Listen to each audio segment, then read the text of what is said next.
स्वस्थ भारत कार्यक्रम के आज के अंक में आप सभी दर्शकों का स्वागत है। नमस्कार, जोहार।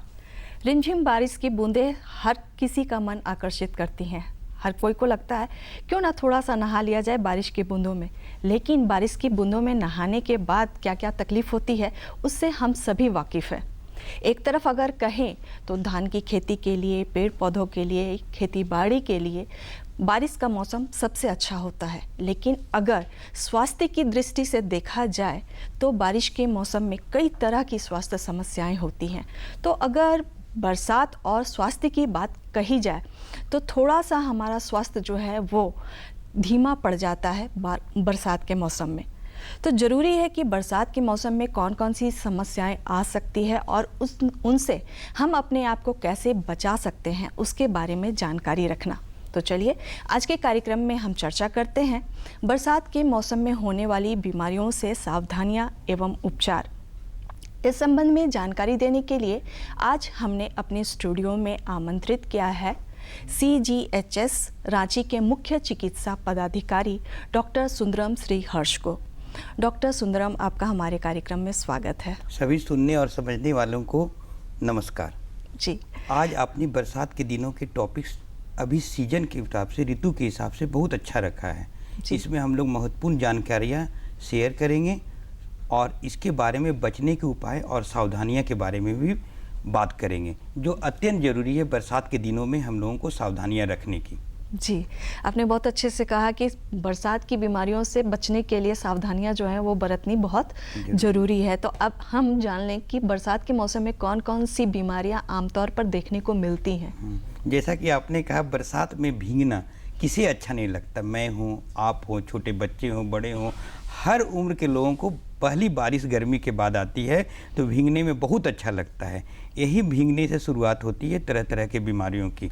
बारिश के मौसम तरह तरह के बीमारियां लेके आती है और मैं आपको बता दूं, इन बीमारियों से बचाव भी उतना ही आसान है, इन बीमारियों का इलाज भी उतना आसान है। लेकिन आपको कुछ ध्यान जो देने योग्य बातें हैं।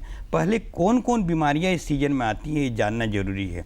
जैसे बारिश की शुरुआत होते ही जो कॉमन फ्लू, वायरल फीवर या पेट खराब की बीमारी जिसको गैस्ट्रोएंटेराइटिस कहते हैं, डायरिया, ये सब बच्चों, बड़े, बूढ़ों सभी के उम्र में बराबर रूप से होती है। इसलिए ये सब चीज़ों पे हम लोग ध्यान रखेंगे ताकि ये बीमारियां नहीं हों। उसके अलावा मलेरिया, चिकनगुनिया और गांव देहात में नंगे पैर से लोग चलते हैं तो लेप्टोस्पायरा भी कॉमन है, ओवन इन्फेक्शन कॉमन है।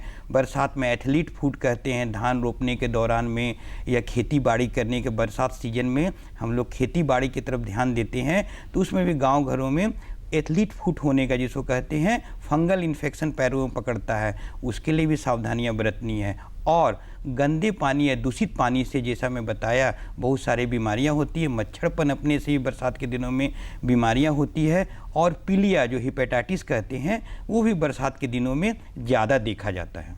जी, यानी कई बीमारियां जो हैं उनका प्रकोप जो है बरसात में देखने को मिलता है। अब हम एक एक करके उन बीमारियों के कारण, लक्षण, बचाव, उपचार सबके बारे में बात करेंगे ताकि हमारे जो दर्शक देख रहे हैं वो उससे फ़ायदा उठा सके। सबसे पहले अगर हम बात करें तो डायरिया की बात करें, वो अमूमन देखा जाता है कि गंदे पानी का सेवन करने से या खुले में बिक रहे सामानों का अगर सेवन कर रहे हैं, खा रहे हैं, उसके पश्चात बहुत तरह की जो है उल्टी, दस्त शुरू हो जाता है। उसके बारे में हमारे दर्शकों को बताइए। जो ये बीमारियां डायरिया के बारे में बोले, इसका सीधा संबंध दूषित पानी या प्रदूषित खाना खाने से होता है। घर में भी खाना हम लोग फ्रेश बना के खाएं और स्ट्रीट फूड को अवॉइड करें, जिसमें बरसात के दिनों में ह्यूमिडिटी के कारण, बारिश का पानी मिलने के कारण इन्फेक्शन स्ट्रीट फूड में जल्दी पकड़ लेता है और उसको खाने की वजह से ही हम लोगों को डायरिया होता है। और डायरिया इतना है कि शिशु मृत्यु दर, बचपन में बच्चों में मृत्यु का मुख्य कारण एक डायरिया भी है जो लूज मोशन कहते हैं, जो वायरल ही होता है। मैक्सिमम डायरिया बैक्टीरियल इन्फेक्शन से भी डायरिया होता है। बड़ों में भी हेल्थ बर्डन ला के देता है और हमें इससे वीकनेस और बहुत सारे प्रॉब्लम होती है। ऐसे केसों में हम हमेशा पहले इन्फेक्शन जो हो रहा है, cut up the source of infection. जो भी इन्फेक्शन आ रहा है वो, यानी घर में अच्छे पानी को पानी उबाल के यूज करेंगे, साफ़ सुथरे पानी का सेवन करेंगे, ताज़ी बनी खाना को खाएंगे, सब्जियों का यूज करेंगे, ये नहीं कि बासी रखी हुई सब्जी, और स्ट्रीट फूड को अवॉइड करेंगे। ये तो बचने का तरीका हो गया। इसके बाद आपको डायरिया हो जाए तो जीवन रक्षक घोल सबसे पहले शुरू करेंगे। ये नहीं कि चिकित्सक के परामर्श लेने तक का वेट करें। जितना फ्लूइड शरीर से लॉस होता है, सोडियम और पोटेशियम भी लॉस होता है, जो आपको बहुत वीक कर देगा, इतना कमज़ोर कर देगा कि आपको हॉस्पिटल तक जाने में दिक्कत होगा, क्योंकि बार बार मोशन हो रहा, उल्टियाँ भी होती है। तो इसमें आपको कुछ भी होते रहे, आपको जीवन रक्षक घोल जो हमारे सरकार के द्वारा बार बार प्रचार किया जाता है, उसको लेना शुरू कर दे। और इसी बीच में आप अपने चिकित्सक से परामर्श लें। कुछ स्पेशल दवाइयाँ होती है जो इन्फेक्शन को दूर करने के लिए दी जाती है, वो शुरू कर दी जाती है। और जीवन रक्षक घोल कंटिन्यू करते रहें तो 2 से 4 दिनों में है इससे आप निजात पा सकते हैं। जी, ORS जो है वो आसानी से किसी भी दवा दुकान पे उपलब्ध है, वो ले ले, नहीं तो प्राथमिक स्वास्थ्य केंद्र पर भी उपलब्ध है, वहाँ से ले ले। और अगर वो भी नहीं संभव है तो घर पर भी बना सकते हैं। 1 गिलास उबला पानी ले ले, उसमें 1 चम्मच चीनी और 1 चिटकी नमक जो है वो डाल दें, और उसको मिलाकर जो बच्चा है या जो मरीज है या जिसमें ये लक्षण नज़र आ रहे हैं, उसे थोड़ी थोड़ी देर पर पिलाते रहे तो काफ़ी हद तक उसमें जो है वो रोकथाम हो सकती है। अब हम दूसरी बीमारी की तरफ आते हैं, वो है टाइफाइड। टाइफाइड भी बरसात के दिनों में हम इन्फेक्टेड फूड खाते हैं, इसलिए टाइफाइड होता है। टाइफाइड होने के कारण हमारे तीव्र जोर से बुखार आएगा, जी मचलाएगा, कभी कभी रैसेस भी आते हैं। तो टाइफाइड फीवर भी इसी तरह से वीक करता है। तो टाइफाइड फीवर में भी सबसे पहले हम बुखार को कंट्रोल करें। जो हम जानते हैं पैरासीटामोल की दवाइयाँ ले सकती हैं, अन्यथा और कोई दवा नहीं लें, क्योंकि वायरल फीवर में चिकनगुनिया, डेंगू आप जानते नहीं हैं क्या है। तो इसलिए हमेशा कालपोल यूज करें, पैरासीटामोल, और कोई भी पेन किलर या एंटीपायरेटिक नहीं यूज करें। प्रॉपर डोज में चिकित्सक परामर्श से यूज करें।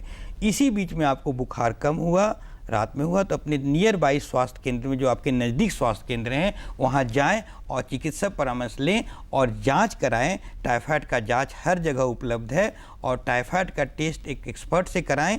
और क्योंकि हर कोई पेरीफेरी में, हमारे जो किनारे हैं, बस्तियों में हैं, सब कोई टाइफाइड का रिपोर्ट देख के इलाज करना शुरू कर देता है। टाइफाइड में टाइफाइड का पार्टिकुलर टाइटर होता है, OH या पाराटाइफिक का। एक पार्टिकुलर टाइटर के बाद ही टाइफाइड पॉजिटिव माना जाता है, रिएक्टिव माना जाता है, तभी आप इलाज शुरू करें। बिना टाइफाइड रहे भी मैं कई बार केसेस में देखा हूँ, टाइफाइड की दवा चालू कर दिए रहते, 15 दिन 10 दिन खा रहे हैं, इंजेक्शन ले रहे हैं, जो बिल्कुल गलत है। इसलिए अपने एक्सपर्ट्स या चिकित्सक से मिलें जो आपके अगल बगल में, वो आपको देख के, आपके रिपोर्ट करा के आपको बताएंगे आप टाइफाइड हैं या नहीं है, तभी आप दवा लें।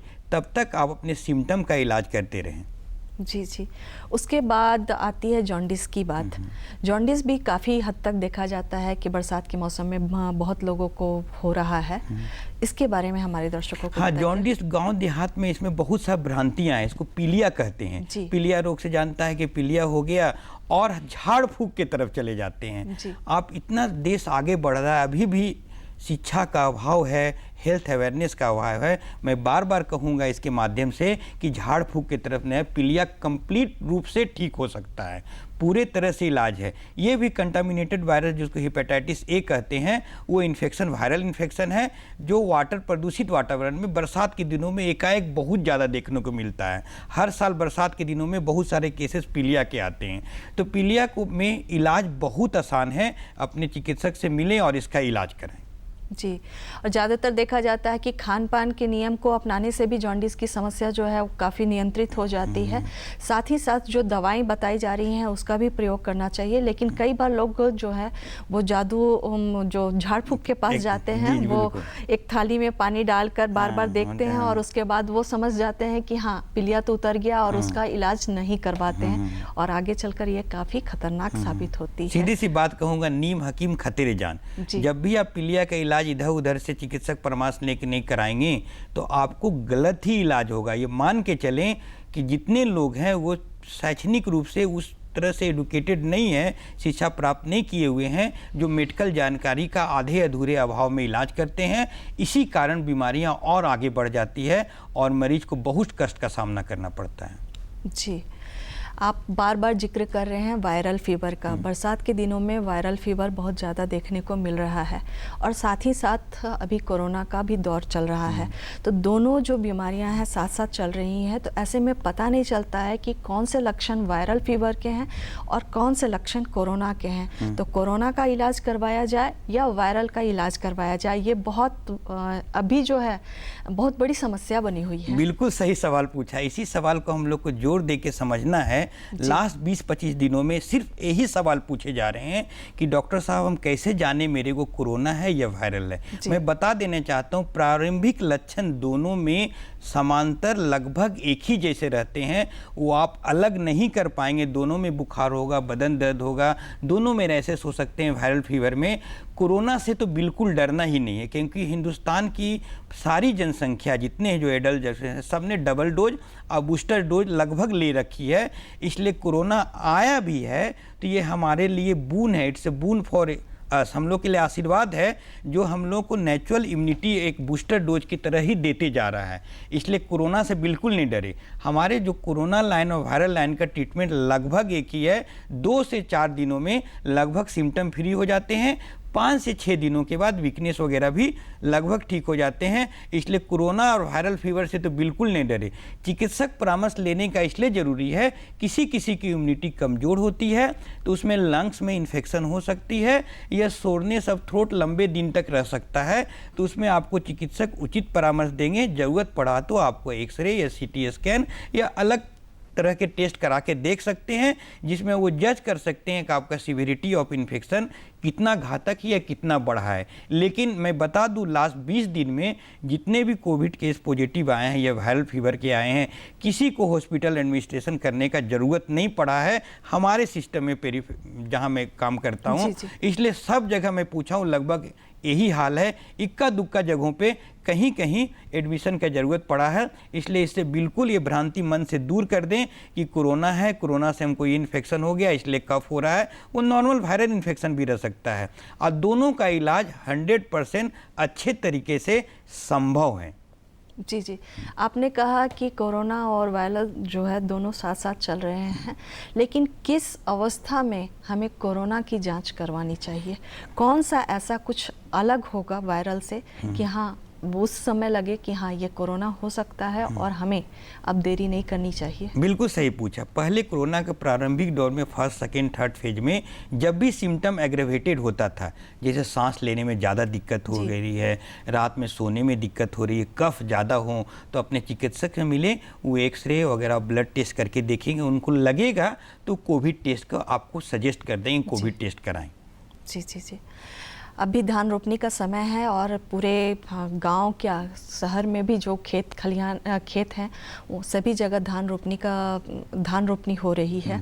ऐसे में जो एक समस्या देखने को आती है वो है कि पाँव की उंगलियों के बीच में वो घाव हो जाना या फंगल इन्फेक्शन हो जाना, और जो काफ़ी दर्दनाक होता है।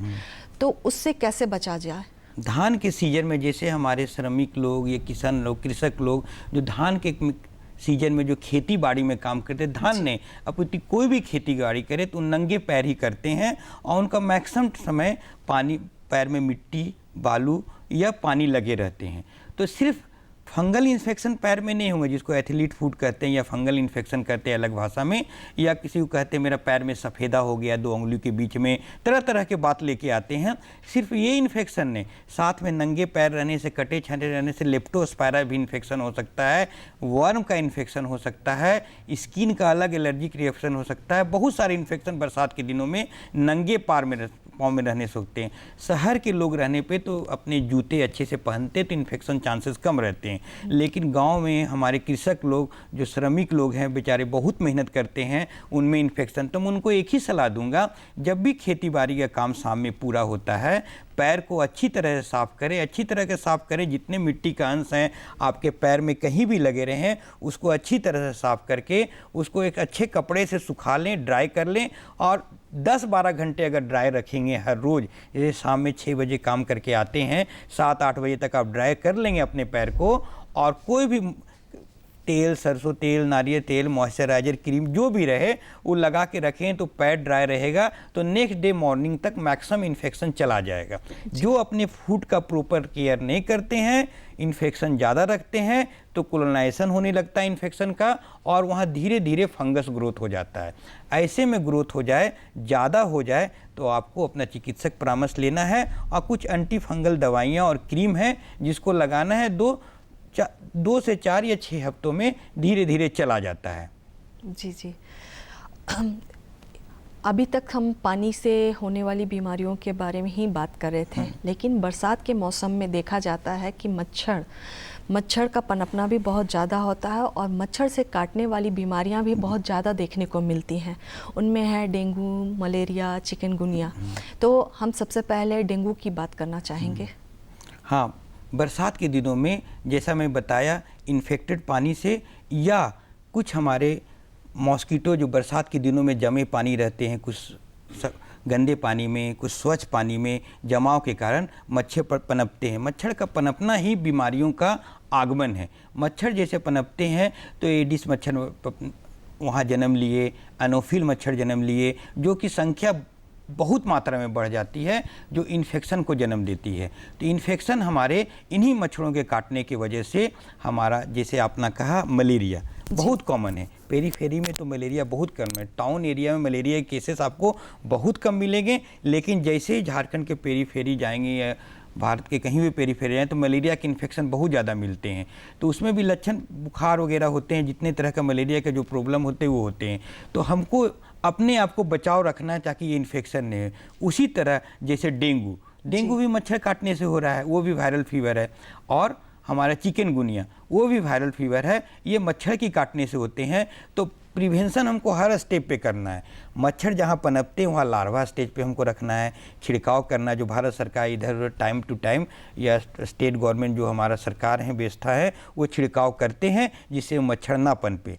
और मच्छर को मारने के लिए नेचुरल तरीके से जो हमारे हुआ था, गैम्बूसिया फीस जानते हैं, ये लगाते हैं, वो मच्छर को पनपने नहीं देते हैं, वो स्टेज पे मार सकते हैं। सबसे बेहतर है आसपास हम पानी जमा नहीं होने दें। जमाव रहेगा तो मच्छर का प्रोडक्शन ज़्यादा होगा, और मच्छर ज़्यादा होगा तो बीमारी बढ़ेगी। ये तो मच्छर लेवल उपाय, अपने घर पे भी उपाय करना है ताकि मच्छर कम काटे। बहुत सारे क्रीम आते हैं जिसे लगाने के बाद आपको मच्छर नहीं काटेंगे। और सबसे सस्ती और सुविधाजनक चीज़ है मॉस्किटो नेट का यूज करें, जो हमारे पेरीफेरी में हेल्थ केयर वर्कर के द्वारा बांटा भी जाता है और उसके बारे में सिखाया भी जाता है।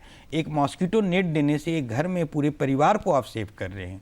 और इसके अलावा और अगर बहुत लोग हैं, ऑल आउट, गुड नाइट, टिकिया वगैरह जो है, रिपेलेंट जिसको बोलते हैं, मैं नाम नहीं लेना चाहूँगा, रिपेलेंट बोलते हैं, उसको यूज करते हैं घर में ताकि मच्छर दूर रहे। अगरबत्ती के फॉर्म में भी आते हैं जिसको आप यूज करते हैं, दूर रहे। सबसे आइडियल है गांव देहात में, कॉस्ट भी आपका फ्रेंडली है, जो मॉस्किटो नेट यूज करना है जिससे मच्छर काटे ही नहीं, बीमारियाँ हो ही ना। जी जी, आपने कहा कि जब भी रात को सो रहे हो, कुछ भी हो, तो हम मच्छरदानी का प्रयोग करें, अपने आसपास जल जमाव को ना होने दें। और अगर जल जमाव है भी तो उसमें हम अगर किरासन तेल, जो बहुत आसानी से उपलब्ध है, उसे 2-2 बूंद अगर डाल दें तो मच्छर का लार्वा ही नहीं बनेगा, तो पनपने का सवाल ही नहीं उठता है। ऐसे करके हम मच्छर पर नियंत्रण कर सकते हैं और उनसे होने वाली बीमारियों से अपने आप को बचा सकते हैं। अभी जो हमारे यहाँ एक बहुत तेज़ी से कहें तो बीमारी का भ्रांति कहें, धारणा कहें, या बहुत तेज़ी से जो फैल रहा है वो है मंकी पॉक्स। इसके बारे में हम आपसे जानना चाहेंगे।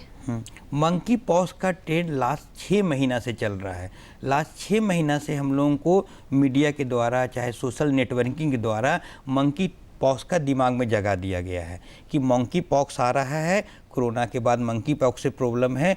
किसी तरह का पॉक्स वायरल इन्फेक्शन है तो मैं बताता हूँ, सब में सेम सावधानियाँ हैं, चाहे मंकी पॉक्स रहे, चिकन पॉक्स रहे। इस सब का कोई सीजन नहीं होता है कि बरसात के सीजन में ज़्यादा हो रहे हैं। जनरली किसी तरह का भी सीजन मार्च से अप्रैल मई में देखा जाता है जनरली। लेकिन मंकी पॉक्स के इक्का दुक्का केसेस सुनने में उसको आप ध्यान ना दें, क्योंकि 1-2 केस पूरे मास को रिप्रेजेंट नहीं करता है। हमको मंकी पॉक्स होने पे जो पॉक्स में सावधानियां रखनी है कि 21 दिन हम लोग को आइसोलेशन में रहना है। जब तक हमारा मंकी पॉक्स का स्कैब निकल के ख़त्म नहीं हो जाए तब तक वो इन्फेक्टिव रह सकता है। तो उस बीच में हम लोग एक दूसरे से कंटैक्ट में नहीं आए, आइसोलेशन होके रखें, तो एक आदमी को जिसको हुआ बीमारी वहीं तक रुक जाएगी, किसी आके तो भागेगी नहीं। और मंकी पॉक्स होने वाले आदमी को भी नाक मास्क लगाना जरूरी है। मास्क लगाएंगे तो उससे इन्फेक्शन नहीं फैलेगा दूसरे को, या दूसरे के इन्फेक्शन आपको नहीं होगा। और आइसोलेट करके रहेंगे तो वो आदमी में 2 से 3 वीक के बाद स्वतः वो ख़त्म हो जाएगा। जी जी। बरसात के मौसम में देखा जाता है कि अभी तो शौचालय निर्माण पर सरकार के द्वारा बहुत जोर दिया जा रहा है और बहुत हद तक गांव देहात हो चाहे शहरी क्षेत्र हो वहाँ पे शौचालय का निर्माण करवाया गया है, लेकिन अभी भी लोग खुले में शौच जाते हैं, तो उनसे क्या बीमारियाँ फैल सकती हैं? हाँ, बहुत अच्छा सवाल पूछा। शौचालय जो भारत सरकार निर्माण किए हैं, आप गांव देहात में जाएंगे तो 20 साल पहले का सीन और आज के सीन में बहुत अंतर है। लगभग शौचालय सब जगह बन चुके हैं, लोग यूज भी कर रहे हैं, लेकिन उसी में बहुत लोग नहीं एडुकेटेड हैं, वो ओपन में खुले में शौच जा रहे हैं। खुले में शौच जा रहे हैं तो इन्फेक्शन हम फैला रहे हैं। वही हमारे खुले में शौच पानी जल जीवन के होते हुए हमारे घर में पहुंच जाता है। ठीक है, तो उस बीमारी पहुंचने जितने बीमारियों का जिक्र मैंने किया, diarrhoea, dysentery, common flu, virus, जितने तरह का है, ये पानी से ही इन्फेक्शन होके हमारे तरफ आते हैं। हेपेटाइटिस पीलिया, तो इसलिए हम लोग को खुले में शौच तो बिल्कुल नहीं जाना चाहिए। और मैं जैसा बार बार बता रहा हूँ कि हमें को इन्फेक्शन को कट ऑफ करना है। तो इन्फेक्शन कौन सोर्स से आएगा?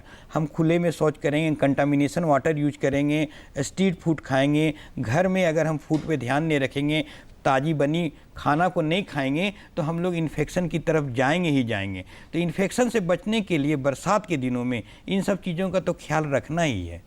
जी जी, आपने कहा कि कुछ चीज़ों का ख्याल रखना ही है बरसात के दिनों में, और हम जैसा अभी बात कर रहे हैं कि सबसे ज़्यादा बीमारियां या संक्रमण जो है वो खान पान की चीज़ों से और जल के द्वारा होता है। तो हम किस तरह का खान पान और किस तरह का जल का प्रयोग करें? हाँ, हेल्थ और हाइजीन का कंसेप्ट यहाँ आता है। आपको हेल्दी रखने के लिए गुड हाइजीनिक इन्वायरमेंट रहना है, जिसके बारे में इन्वायरमेंट के बारे में मैंने जिक्र कर चुका हूँ कि cut off the source of all infection. और अपने सराउंडिंग क्लीन रखेंगे, घर को क्लीन रखेंगे, घर के बाहर क्लीन रखेंगे, तो ना मच्छर पनपेंगे ना इन्फेक्शन आपके पास आएगा। इसके बाद अपने आप को हम कैसे मजबूत रखें, हेल्थी अपने आप को कैसे रखें, इसके लिए हम लोग को प्रॉपर बैलेंस डाइट लेना है। बैलेंस डाइट ये नहीं लेना है कि ऑफ सीजन फ्रूट्स खोज के खाना है। जो आपके सीजन की सब्जियां मिलती है, जो सीजन के मिलते हैं, उसको प्रचुर मात्रा में आप खाएं और सेवन करें। और हाँ, बरसात के दिनों में तो सब्जियों को अच्छे से धो के उपयोग करें, वो तो अलग बात है। हेल्दी खाना इसलिए ध्यान रखना है कि आप स्वस्थ रहेंगे तो आपको बीमारियां नहीं होगी और इम्यूनिटी आपकी बढ़ी रहेगी। तो हेल्दी खाना में सिर्फ खाना नहीं खाना है, टाइम पे भोजन भी करना जरूरी है। नाश्ता का टाइम फिक्स है, आपको दोपहर के खाने का टाइम फिक्स है, शाम में चाय और हल्के नाश्ते का टाइम फिक्स है, रात में आप नाश्ता ही करेंगे 12 बजे, तो आप इतने देर तक खाली पेट रखेंगे तो ऐसे ही बीमारियों के लिए आप वीक होते जाएंगे, आपको बीमारियां पकड़ते जाएगी।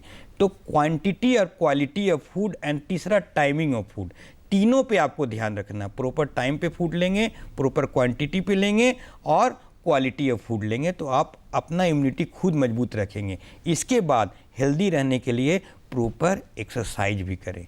जी जी जी, ये क्या टाइफाइड से बचाव के लिए टीका भी है?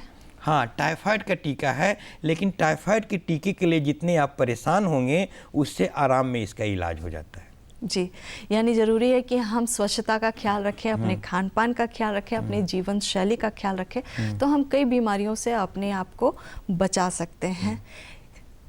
ऐसे में हम आपसे जानना चाहेंगे कि बच्चे, जो छोटे बच्चे हैं और जो बुजुर्ग हैं, उनकी देखभाल में क्या विशेष ख्याल रखना चाहिए? बच्चे और बुजुर्ग की देखभाल के लिए, दोनों के लिए अटेंशन हम लोग को ज़्यादा देने की ज़रूरत है। बच्चा आप डांटेंगे तब भी बारिश में भीगने जाएगा, बच्चा आप मना करेंगे तब भी स्ट्रीट फूड की तरफ जाएगा, तो उसको बचाना है हमको जाने से। और बुजुर्ग में तो इम्यूनिटी कमज़ोर रहती है, इसलिए उसको प्रॉपर डाइट आप बढ़िया देंगे तो उनका इम्यूनिटी मजबूत रहेगा। और टाइम पे फूड, भोजन और उनको पर्सनल हाइजीन जो अपना नहाना और अपना साफ़ सफाई अच्छे से करेंगे तो उनको भी बीमारियां कम होगी। तो ये दोनों चीज़ बच्चे या बूढ़ों का तो स्पेशल ख्याल रखना है। बरसात के दिनों में खासकर जुलाई का महीना है, इसी में हम वर्ल्ड पॉपुलेशन डे मनाते हैं, इसी में हम वर्ल्ड मलेरिया डे मनाते हैं, इसी में वर्ल्ड हेपेटाइटिस डे मनाते हैं। ये तीनों डे का इम्पोर्टेंस इसलिए है, पॉपुलेशन पे भी हमको कंट्रोल करना है और बहुत सारे वाटर बॉर्न इन्फेक्शन पे भी कंट्रोल करना है। जी जी जी जी।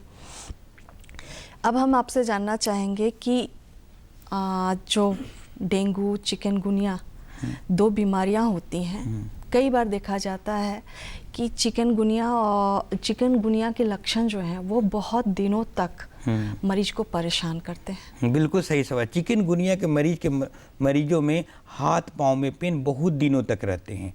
उसके लिए खास दवाइयाँ होती हैं, वो चिकित्सक से परामर्श लेके वो धीरे धीरे चले जाती है। इसमें भी घबराना नहीं है। बहुत सारे पेशेंट आते हैं 3 महीना पहले सर चिकनगुनिया हुआ, अभी तक प्रॉब्लम हुआ है। कुछ खास मेडिसिन बहुत दिन तक खाना होता है, 3 से 6 महीने में धीरे धीरे वो स्वतः चले जाते हैं। जो जॉइंट वगैरह में पेन होते हैं चिकनगुनिया में, वो धीरे धीरे चले जाते हैं। और डेंगू और चिकनगुनिया को टाइमली डायग्नोसिस करके आप इलाज करें हैं तो दोनों में मोर्टेलिटी बहुत कम होती है और पेशेंट स्वस्थ भी हो जाते हैं। जी जी। जब डेंगू की बात चली है तो डेंगू के बारे में कहा जाता है कि पपीता का जो पत्ता है उसका रस पीने से बहुत फ़ायदा होता है। अभी हम ये जानना चाहेंगे ये सही है या गलत है? सही समय पे सही सवाल पूछे। हमारे हमेशा सोसाइटी में बहुत सारी भ्रांतियाँ फैले रहती हैं। डेंगू हुआ, लोग पपीता का जूस पीने लग रहे हैं, लगातार पपीता का पट्टा खा रहे हैं, कोई डंठल खा रहे हैं। ये सब का क्या फैक्टर है? कहता है कि डेंगू में प्लेटलेट काउंट घटता है। कहीं आयुर्वेदिक लिटरेचर में होगा कि पपीता का कुछ खाने से प्लेटलेट बढ़ता है, मेडिकली प्रूवन नहीं है। जी, इस बात पे हम फिर से चर्चा करेंगे। आज हमारे कार्यक्रम का समय समाप्त हो चला। डॉक्टर सुंदरम, आप हमारे बीच में आए और इतनी महत्वपूर्ण जानकारी दी, इसके लिए आपका धन्यवाद। और हम अपने दर्शकों से लेते हैं विदा। जोहार।